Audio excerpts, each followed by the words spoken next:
Olá, eu sou a professora Jaqueline. Hoje nós estamos aqui com a aula de língua portuguesa do 9º ano.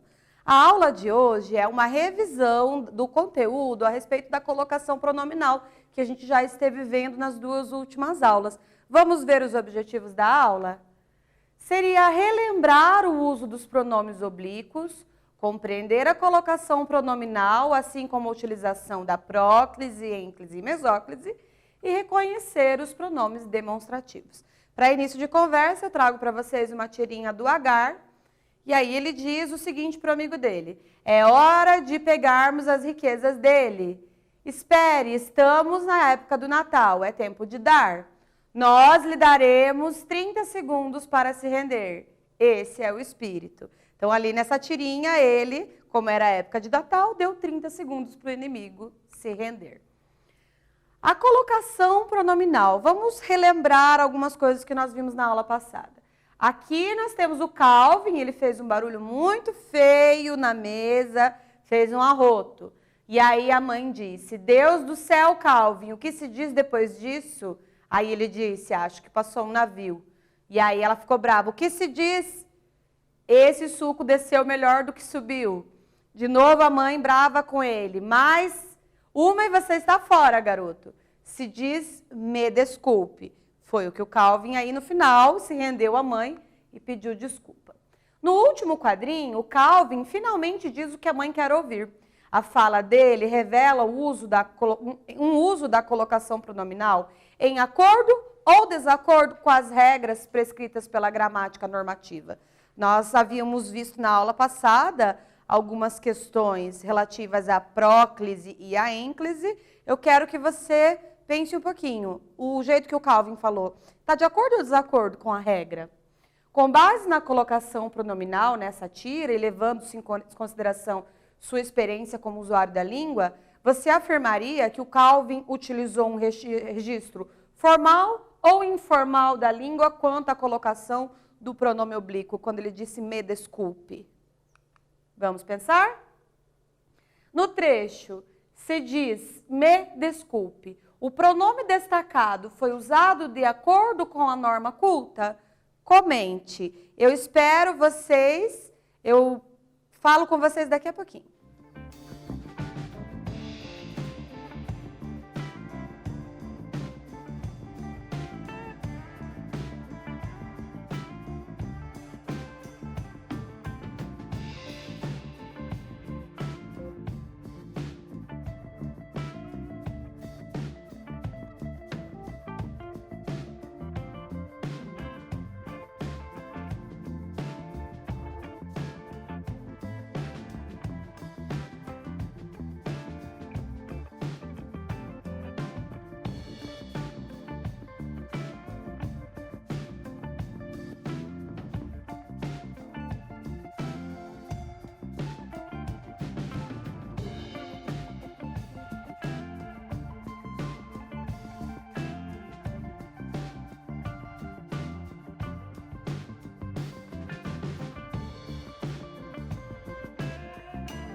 Pessoal, na aula passada nós vimos o seguinte, que a ênclise, quando eu uso uma palavra no imperativo, eu preciso usar ênclise. O que isso quer dizer? Que o pronome precisa vir depois do verbo. Então, neste caso, na norma culta, não se usa me desculpe, usa-se desculpe-me. Mas o que eu gostaria de dizer para vocês? No dia a dia a gente usa me desculpe? Sim, usa.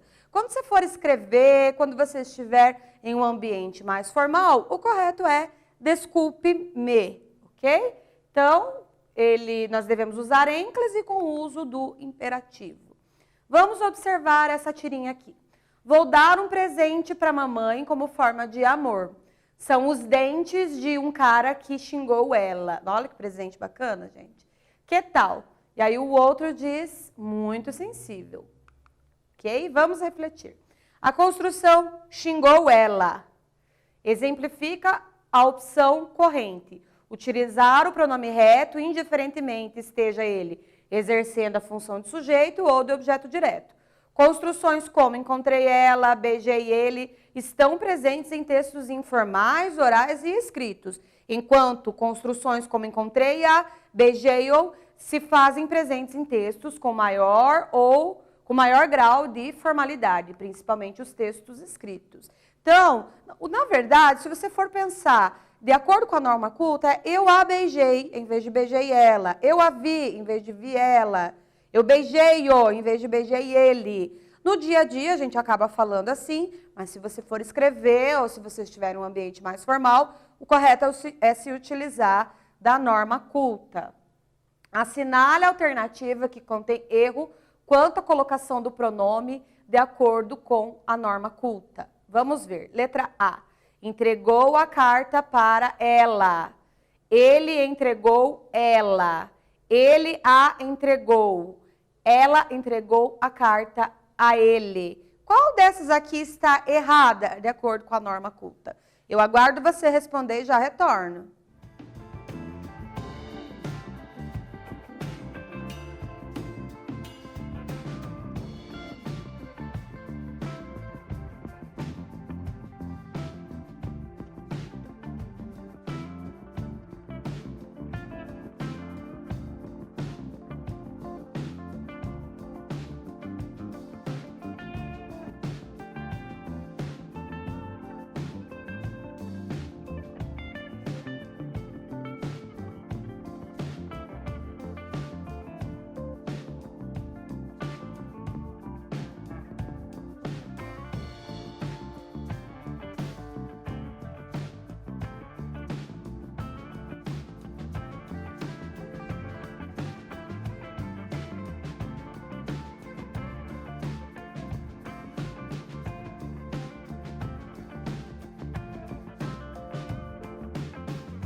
Conseguiram responder? Vamos observar? Aqui nós temos, então, aquela que soou mais estranho. Lembra que eu tinha dito a respeito do eu vi ela, eu beijei ela?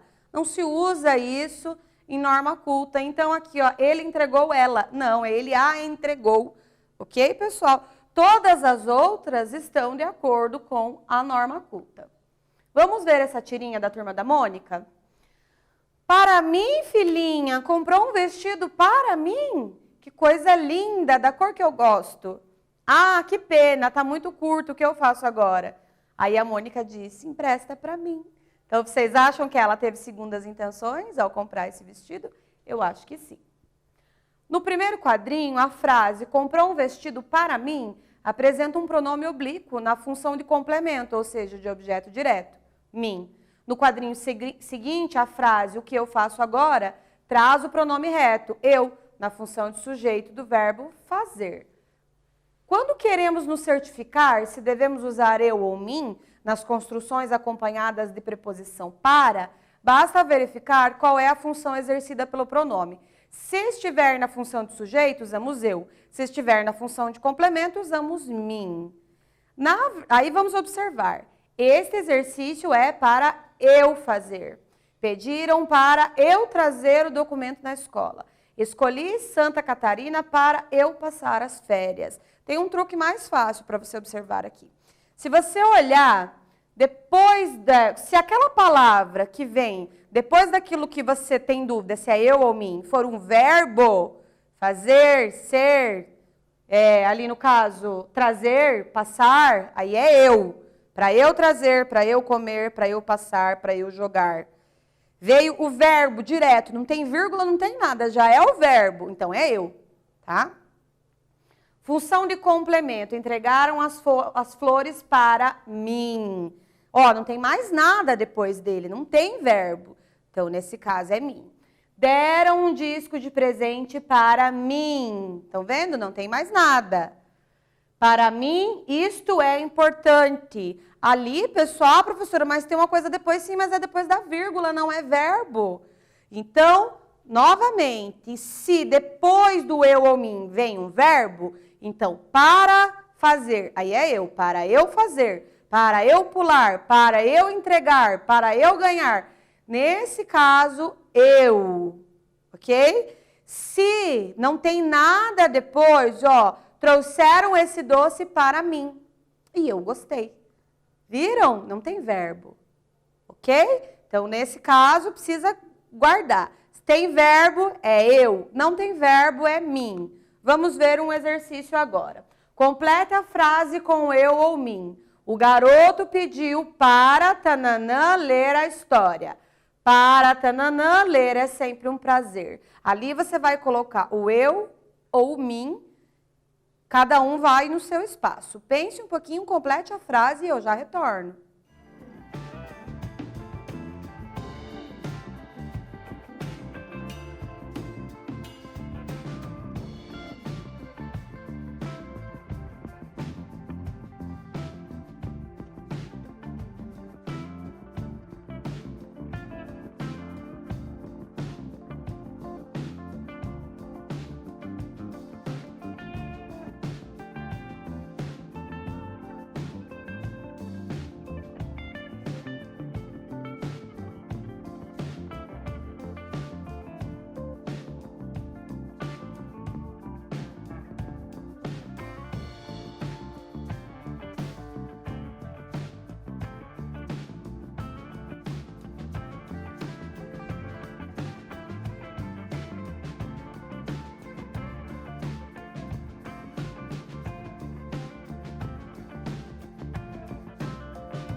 E aí, o que vocês responderam? Essa estava fácil, pessoal?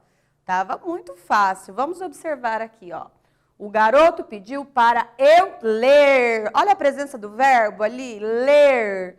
Para eu ler a história. Aí, vírgula. Para mim, vírgula, ler é sempre um prazer. Professora, mas o verbo está ali também, mas ele está separado por vírgula, gente.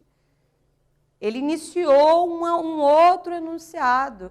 Ok, pessoal? Então, relembrando. Se depois do pronome vem um verbo, é eu. Se ele encerra, é mim. Ok?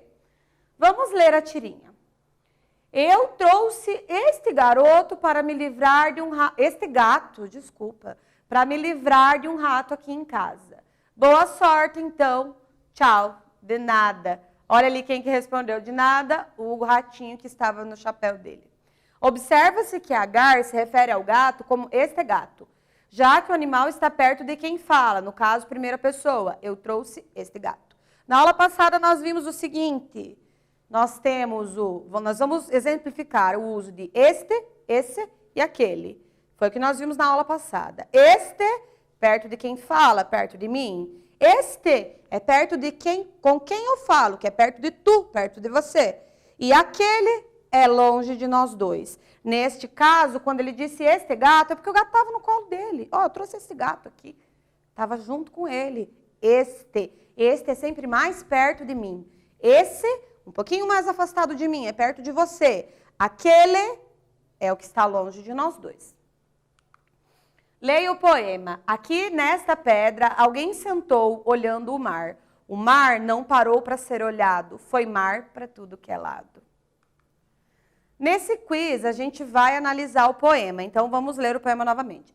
Aqui, nesta pedra, alguém sentou, olhando o mar. Quem já é acostumado a assistir às nossas aulas, já está pensando qual que vai ser o exercício, né? O eu lírico fala de alguém que sentou em uma pedra para olhar o mar. A pedra em questão está próxima de quem? Lembrando que o eu lírico é o eu do poema, é a pessoa que fala no poema. É o eu que fala no poema. Então, letra A, do eu lírico. Letra B, com quem o eu lírico fala. Letra C, de quem o eu lírico fala. Ou nenhuma das alternativas. Essa está muito fácil. Eu venho com a resposta para vocês daqui a pouquinho.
E aí, o que vocês responderam? Vamos relembrar o que a gente viu nas aulas passadas. Então, o eu lírico é a pessoa que fala no poema. Este, perto de eu, perto de quem fala. Este, perto de com quem se fala. Aquele é longe dos dois, é lá um pouco mais distante. Então, o eu lírico é a pessoa que fala. Com quem o eu lírico fala é a pessoa que está dialogando com ele. E o de quem ele fala, no caso, é o mar, ali no nosso poema, né? Então, a resposta correta, letra A do eu lírico, pois é ele que está falando no poema. Pessoal, na aula de hoje, nós vimos ali algumas colocações da próclise, ênclise e mesóclise. Lembrando que a próclise é quando o pronome ele vem antes do verbo, a ênclise é quando o pronome vem depois do verbo, e a mesóclise é quando o pronome vem no meio do verbo. Também vimos ali alguns usos de eu e mim. Lembrando, mim eu utilizo quando ele é objeto e eu utiliza-se quando ele é sujeito. Então, o que nós temos aqui? Se tem um verbo, por exemplo, fazer, pular, correr, para eu fazer e não para mim. Para mim sempre encerra, ok? Então, para eu fazer, para eu andar, para eu comer. Você trouxe o presente para mim? Encerrou. Você comprou o presente para eu dar para o fulano? Aí é eu. Observaram que é a posição ali do verbo, né, pessoal? Também vimos aqui o uso dos pronomes demonstrativos, que você precisa saber como organizar ele ali no seu texto. Esse, isso, essa, essas, esses, sempre perto de quem fala, sempre perto de mim. Este, esta, estes, estas, isto, é perto de com quem se fala, é perto de tu, perto de você. E depois nós temos aquele, aquela, aqueles, aquelas, aquilo, naquele, é tudo mais longe de nós dois. Então, hoje nós trabalhamos com essas questões relativas aos pronomes. Eu peço a vocês que, para se aprofundar melhor nessas questões, procurem aí exercícios, façam bastante exercícios, principalmente você que está buscando aí algum tipo de carreira que precisa fazer uma prova, precisa fazer um concurso, é necessário que você faça esse estudo. Para o dia a dia, o que você tem que observar? Aqueles erros mais grosseiros, fica ruim para a sua imagem. O que não quer dizer, pessoal, que no dia a dia a gente não utilize aí alguma coisa que fique fora da norma. A norma culta, é só uma regra que deve ser usada em situações mais formais. É como uma roupa. Por exemplo, você não vai de pijama à igreja, não é? Na igreja a gente usa uma roupa mais formal, mais organizadinha. Mas no dia a dia, quando eu estou em casa, eu posso usar uma roupa um pouco mais desleixada, não posso? Então, escolha as suas palavras, o ambiente em que você está falando e espero que você tenha gostado da aula de hoje. Não esqueça de apertar, de fazer lá, marcar a sua presença no Classroom. É muito importante que você não deixe de marcar a sua presença, ok? Eu agradeço a vocês pela aula de hoje, agradeço a atenção e até as próximas aulas.